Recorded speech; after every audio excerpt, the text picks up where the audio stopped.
In this video, we're going to have a look at Arecelor Mittel, and I'm probably butchering that name because it is a French company and therefore listed on the Euronext of Paris as well as on the Euronext of Amsterdam. It is a mining company mostly specializing in steel. So let's have a look at their financials and let's see whether or not we think if we buy the stock right now and hold it for a decade, if we can outperform the market.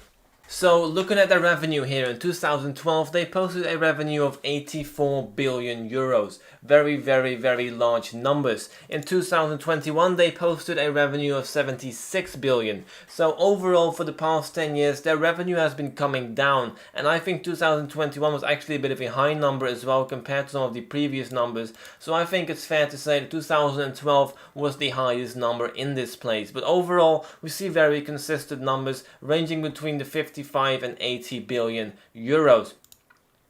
Looking at EBITDA, what we see here is an amazing growth story, which is very interesting. They posted 2 billion in earnings in 2012 and 18.7 billion in 2021. Now, as you may have noticed, this number is way beyond any previous number that they posted. And of course, this is because raw materials were very rare during the COVID pandemic and the price skyrocketed. That goes for wood, it goes for steel. This increase in price very much affected their margins in a very positive manner, I'd have to say, for Arecelor Mittal. And I think part of this growth is also going to continue in 2022 because the supply chains have still been an issue in 2022 as well. So the price for raw materials was quite high. Looking at that debt level, what we can see is that they were very over leveraged, I think, here in 2012. They posted 2 billion in EBITDA while having a debt of 26 billion. Now, these are quite some multiples, and this is very much inside the risky territory. But I think they very much realized this as well, and for the past 10 years, they have been buying back that debt as they should because they are way over leveraged. And with a debt like this, with the interest that you pay on it, you can never ever make a profit again. So they have to buy back the debt, and this is exactly what they did. Every single year they have been buying back debt, and I think right now we're finally in a position where we think that Arecelor Mittal is actually a very interesting and maybe leverage-free company. So kudos to them for doing this. Excess cash, they always have some additional cash on hand because of course they do have a very high debt number and therefore they always need some additional cash on hand to cover any headwinds that may be coming their way. Market cap has been increasing by about 10% every single year. Now this does not include dividends, I do think it's fair to say, but of course the increase in share count does play a factor, and we very much see this in Arecelor Mittal the moment that we start looking at their free cash flow. Enterprise value is the entire value of the business. It's the market cap to which we then add the debt and subtract the cash. And what we can see here in 2012 is that their enterprise value mostly consisted of their debt level. Their market cap wasn't all that high. Their debt was twice their market cap. So obviously this is a very scary ratio. But they've been able to reduce this and stabilize themselves here 10 years later down the line. In 2021, their enterprise value is mostly their market cap, so kudos for them for making this happen. Their EV/EBITDA ratio has been very much all over the place because, I mean, their earnings and their debt level has been all over the place. So this company has always been a bit of a gamble previously, and I think right now we are finally into the stage where we think Arecelor Mittal may in fact not be a gamble, but more of a steady business going forward. So overall we see ratios between the 18 times to the minus 23 times when they posted a negative earnings here in 2015. And of course it's very difficult to get any steady pattern from these line of numbers. But if we just look at some of their competitors, we see an overall EV/EBITDA ratio of about the 5 to 6 times because it's a very cyclical enterprise. Mining is a very cyclical enterprise because it is very much linked to the cost of the raw materials themselves, which we can see worked out perfectly in 2021, but in years like 2015, 2019, obviously it wasn't as lucrative. Looking at that net debt to EBITDA ratio, like I already mentioned before, it's been a bit shaky because of their very high debt levels historically. It was 11 times here in 2012, which is way over leveraged. But after that, they managed to stabilize it quite a bit there, so kudos for them. In 2021, they had a net debt to EBITDA ratio of 0.2 times, which is very, very attractive and in no way a risk of bankruptcy. So this then brings me to their cash flow from operations. And I think what we can see here are some very consistent numbers overall. We see 5 billion in 2012 and we also see around 5 billion between 2019 and 2020. Of course, we know 2021 was a record year for them and 2022 will also be a record year for them because of the high raw material prices. But overall, they post a very steady cash flow. And this then brings me to capital expenditure, because this is exactly what we like to see. We see their cash flow from operations increasing while their capex, capital expenditure, everything they need to future-proof their business, all the maintenance of their operations, of their plans, any additional acquisitions, it's all included into capital expenditure. So we can see that the cost of doing business for them is coming down while their cash flow is going up, which kind of indicates to us that they are increasing their margins, which is very nice to see. I don't always include the debt payments that companies make because sometimes I just don't think it's very interesting to look at. But I think for Arcelor Mittal it is quite interesting because of course they do produce a pretty steady cash flow here. If we just neutralize this for a minute, we see a pretty steady cash flow overall. But of course most of that cash flow for the past 10 years has been going to paying down their debt level. And they've been doing quite a lot of that.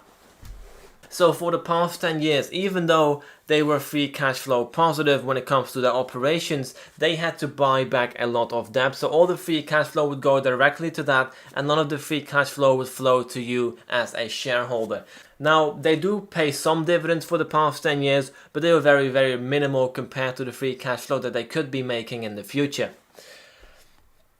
So this then brings me to their shares outstanding, and I think this very much shows a picture of them buying back debt. And they've been doing that partly with their cash flow from operations, but mostly by diluting their share count. They have been selling additional shares on the open market and using the proceeds from that to pay down their debt, which is fair enough. It's very much what the open market is for, and you very much have to use it for your own benefit as well. So we see they've been doing that for the first 10 years, and I think they might actually come to the realization that right now, because they have a low debt level, now I can imagine that right now, because they are free cash flow positive with a very low debt number, that they will decide to buy back some of those shares, but of course this is very much speculation.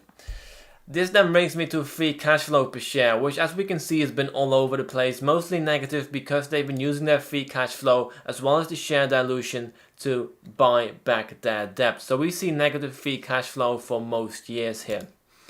Price per share has been very stable around the 26 euro mark, not much change here in the past 10 years. Of course we do see their market cap increasing quite a lot, but this is mostly because they have been issuing more shares. So there were 500 shares outstanding for 26 euros in 2012 and there were 1100 shares outstanding for 28 euros in 2021. So I think it's fair to say the market cap has doubled, but their price per share has remained the same because of this.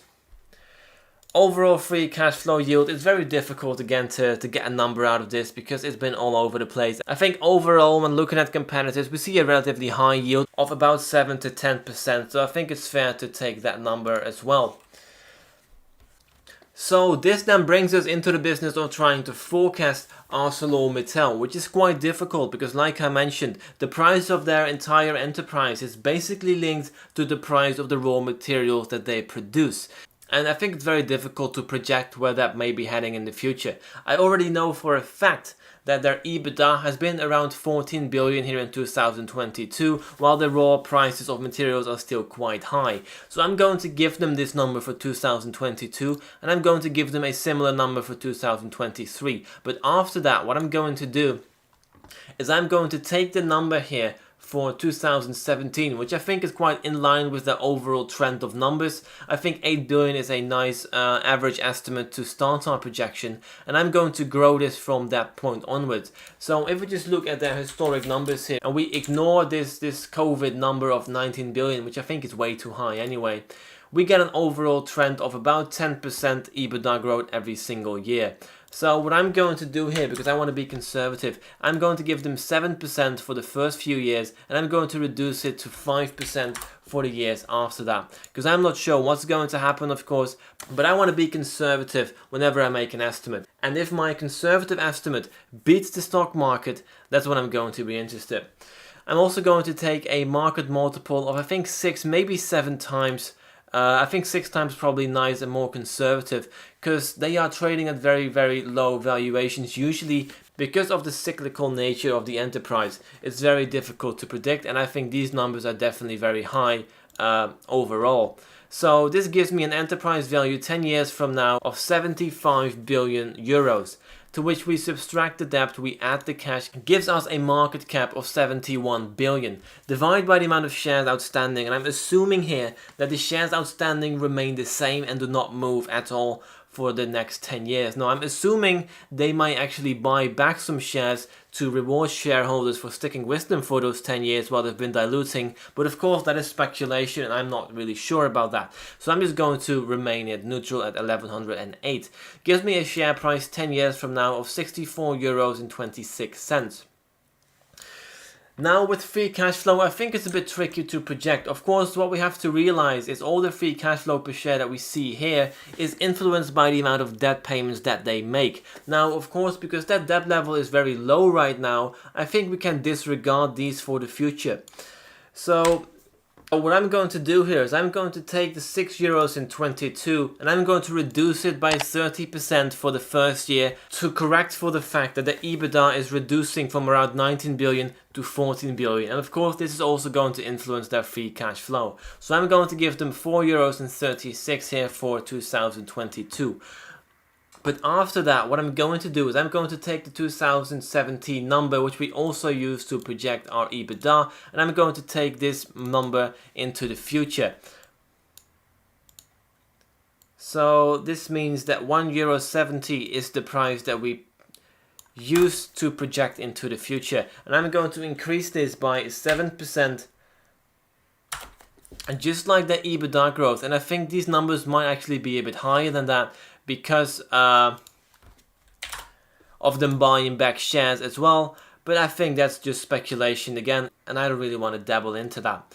Now, this forecast very much presumes that they are free cash flow positive every single year with a very, very steady growth, which I actually don't think it's true. If we just look at their financials, even without the inclusion of debt, we see that sometimes they have some very bad years if the price of raw materials are quite low. So I'm just going to assume here that they have 2 negative numbers of earnings, and then they move back to their usual number. This is just to cushion me in case they do have some bad years in the future where the price of raw materials are quite high. I'm going to give them a neutral free cash flow for 2 years to account for that. I'm going to take a free cash flow yield of 6% because I think it's relatively nice towards them. 6% gives me a stock price of 53 euros and 83 cents. Looking at the open market right now, I can buy as many shares of Arecelor Mittal as I want for 29 euros and 12 cents. If I take both my projection of 64 euros as well as 53 euros, I get an average share price of 59 euros and 5 cents. This gives me a compounding annual growth rate of stock price alone of 7.3% every single year.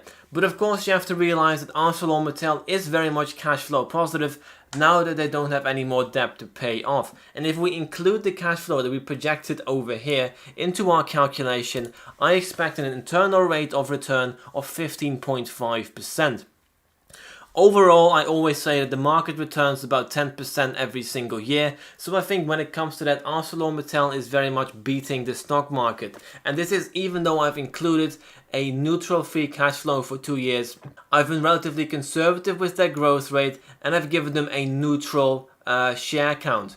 And I can be wrong on all those aspects in a negative way, but also very much in a positive way. And if you believe that Arecelor Mittal is in fact going to buy back more shares, if you believe that the need for steel is increasing in the future, then of course you can adjust these numbers upwards and project an even higher IRR than I have. but I want to be conservative with my estimates, so I'm going to leave it at this. So what happens if the price goes up or comes down? I think if the price comes down to 26 euros already, I'm going to be very interested in this stock. 17.4% with relatively conservative, I think relatively accurate, but definitely towards the conservative side of accurate forecast. A 17.4% IRR is very, very attractive. Now, of course, if it comes down 30% to 21 euros, I'm going to be very, very interested in the stock. 22% with a projection that does not price in perfection, I think is very attractive. So that was Arcelor Mittal. Thank you very much for watching. Don't forget to like, subscribe and all that good stuff. And also to remind you again, I have recently started off a Patreon in which I posted the Excel sheet that I'm always using to do my projections, so you can use this as well. I also posted a Google Sheet so you can track all my projections in real time, as well as track my portfolio in case you're interested in that. Of course, you can also copy my portfolio tracker and adjust it for your own portfolio if that is what you'd like to do. So once again, thank you very much for watching, and until next time, cheerio!